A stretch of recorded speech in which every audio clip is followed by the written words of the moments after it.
Welcome everybody to the Kiali Sprint 79 community meeting. We're going to be discussing what is going to be released in our upcoming Kiali 1.57 release, which will be released this coming Monday. So the agenda is we're going to go over a quick summary of Sprint 79, cover some of the highlights of what we've done. That will be in Kiali 1.57. And then a quick overview or preview of what we're going to do in our next sprint, Sprint 80. So you can see most of the work we've done this sprint went into the main Kiali repo, which is where our server and UI work is being done. But we did do some work in our new Openshift Service Mesh plugin, which I will be talking about shortly in one of our slides. So what we did this past sprint, our first thing, and I'm going to hand this over to Leandro, is a new control plane card that we've introduced in Kiali 1.57. So Leandro, you are free to share. Okay, thank you. I'm going to share the screen now. Can you confirm the display is? Can you look at Kiali? Yep. Yeah. Okay. Well. Like Mas said, we did a redesign for the control plane card. We are given that card more importance in a way that we are making it bigger. Yes, it's found in the size of 3 cards, and it will be always on top. I mean, no matter the ordering will be always first. Yeah, the rest will be the data plane cards. We had here a little indication that this is the control plane. This is obvious because this is called Istio system, but it can be cases that the name will differ. We added some different things compared to the data plane ones. The first metric that I want to mention is the proxy push time. What is this about? This is the time that it takes to the Istio process, the discovery container, to send the config file to a proxy. So this is a delay in seconds. So a delay in seconds that represents when you do a config change, that the amount of time that it takes for the proxy to receiving it. Yeah, sorry about the confusion. So here we have some microservices, the book info demo, and I'm doing some exercise here with a script that is always every 10 seconds is changing something from a virtual service. This is a change, and that change needs to be reflected on every proxy on the service mesh, on every service, right? So the thing that I'm modifying is this review virtual service that has traffic weights. Let me go to this, sorry. So every 10 seconds I'm changing this time. I'm changing 60 to 40 and 40 to 60, right? So this is to make changes, so Istio has something to do, and I can show this metric to you. Now we are in 40 milliseconds, and what happened is I increase the amount of services. So the aim of adding this metric is to show some kind of latency when you are increasing your service mesh and increasing your services amount. You would see that this number will increase, and there are ways to then fix this a little bit, right? It's a complex topic about performance, and one of them is latency. Now in a terminal that sadly you can see because I can share the whole screen, but I will create some more services, right? And these services are generated with the topology generator. That is a demo that we have, right? So I recently created them. And you can see here that new namespaces appear, and these namespaces will contain, I guess, 5 services each. We can check that going to for example, applications in, let me show N1 namespace. And I can see that, yes, we have 5 services. They are starting, so it's okay to have errors for now. But eventually, everything will be okay, and traffic will be shown here, right? So, okay, let's this stabilize, and I will continue with other metrics, and then I will come with this to see the times. Other indicator that we added is the outbound traffic policy mode, right? What is this? This is about letting services in the mesh to talk with external services that are not part of the mesh. If you are configuring allow any, that is the default, your services will talk with external services and it will be fine. But you can set registry only, and then Istio will ensure that the services will only talk with services that are in the service mesh, ergo in the registry of the mesh. This is a new indicator. And then finally, we added the memory and the CPU for the Istio process. And this is very helpful also to see the limits of the control plane when you are adding more workloads to the service mesh, right? It appears here the value in time, and also the thresholds. These thresholds are get from the Istio deployment, specifically for the container called discovery. Yeah. So if you don't have it, won't appear the thresholds, but if you have it, it will be. And this is very helpful also to see if the control plane is it needs to scale vertically, right? Okay. Now, having said that, we are going to look again at the proxy push time, and we are noticing that here we had an increase of time because we had more services. And this is because every time I'm doing a change of the virtual service in the book info, that change needs to be propagated to all the services of the mesh. By default, it is how it is because it is not controlled in any way and it's not prepared. But there are ways that I can reduce this time. For example, the sidecar resource it's a very helpful one because it will limit the services that any service can talk to. So, for example, let me go to the graph, and I will put all the namespaces. Okay. So here I have a lot of services that are talking between them. So if I create sidecars, I will restrict the possibility, for example, that this service will talk to. I will restrict the possibility for this service to talk with to any service that is not talking right now, because it's not need to. I mean, A5 doesn't need to talk with, for example, A2 according to this topology of my topology. So I can limit that. And that limit is a reduction of the config file that is receiving every proxies or envoys, right? Because at the end, every proxy that has every service, it's an envoy, and in the envoy, it's configured by a file. This file is transferred by Istio. So it's a good idea to reduce that. And of course, this needs analysis from the mesh admin. And I will do a simple exercise that is using our feature of creating traffic policies. And what this will do, it will create authorization policies and sidecars according to the traffic of every namespace. So I will create a traffic policies for book info. Then I will create traffic policies for N1.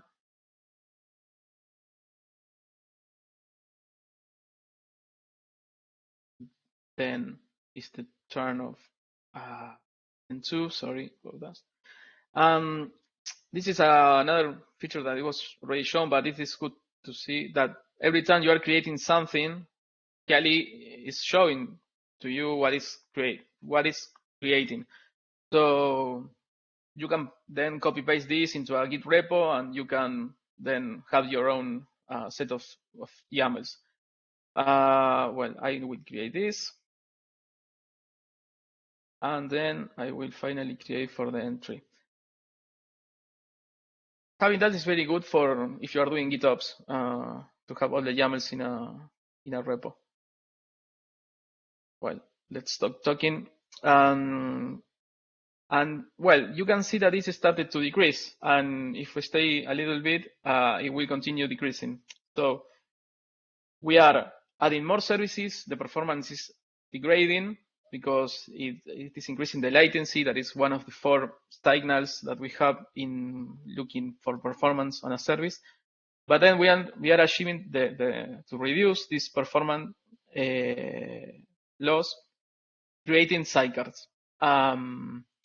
So this is a very simple example, but if you are the mesh admin and you know how your topology is, and you can design all the sidecars that you need, you will reduce this a lot. So this is all that I have for the new control plane card and metrics. Thank you. I will stop sharing now.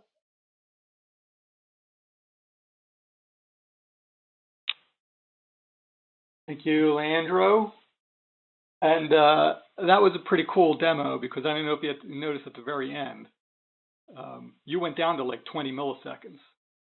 When after you had added stuff, you were up to like 600 milliseconds. So just by adding those policies, you can see through that new control plane panel card how much you reduced your latency time there. Okay, so that was our control plane redesign, or our new control plane card. Next feature we'll talk about is the Openshift Service Mesh console that we did our first dev preview release. We actually released this. This is our 0.1.0 release. This is for those users that are using Red Hat Openshift. Our Kiali is now integrated directly in the Openshift console. There are install docs and user docs that are published. I have a link here of a blog that we put out a couple weeks ago that has all the links to everything, like the install docs and the user's guide as well. We are looking for people that want to use it and provide feedback. This is why we released a dev preview. It's certainly not in a polished state, and we don't consider this a stable supported release. This is a dev preview release. The idea is that we would like the community to get a hold of this and give us their feedback, bug reports or enhancement requests, that kind of thing. So that is our new Openshift Service Mesh console. Next is our Gateway API support, and Pike, I believe you're going to talk about this. Yeah. Thank you, Maz. So actually, yeah, as Istio is already supporting Kubernetes API Gateway, so in Kiali we are also going to support it. And with this sprint and with this release, we have added support of listing Gateway API objects in an Istio config list. So basically, when you add the Gateway API CRD into your cluster, and it requires a Kiali pod restart to recognize the CRD and the gateway objects. So when the gateway objects are created, which are now are gateway and HTTP route, so they will be listed as regularly it is listing another config objects in Istio config list, and they can be edited via YAML editor and deleted. So this work is still in progress. So the future plans are to add the validations, supporting wizards, also show better information in the graph for gateway applications. So that's it from my side. Thank you. All right, thank you, Ike. Some real quick notable fixes and enhancements. We did a metric query performance enhancement. Was there anybody that wanted to talk about this? I don't know if there was anybody that had more info on this. I mean, I can just briefly mention that, so the back-end queries that power things like the inbound, outbound metrics on the detail pages or sparkline charts, basically anything that was querying for the metric chart stuff, we found an enhancement there that can speed those up a fair amount. It also relieves some of the pressure on Prometheus because we were kind of over querying, I'll put it that way. So just an enhancement that you may or may not benefit you in your particular environment. Okay. We're still continuing with our Cypress automation testing. We're adding Cypress testing, and we had some flaky tests that we are stabilizing. So we are still working on our Cypress testing, but it's getting more mature. Kiali server container can now be fully configured for its security context. We had some community requests to be able to configure the security context field in the server pod itself. This was to support special needs for specific clusters. So we can now do this. As a side note, I don't have a bullet here for it, but the Kiali operator also has this feature if you use the Kiali operator Helm chart.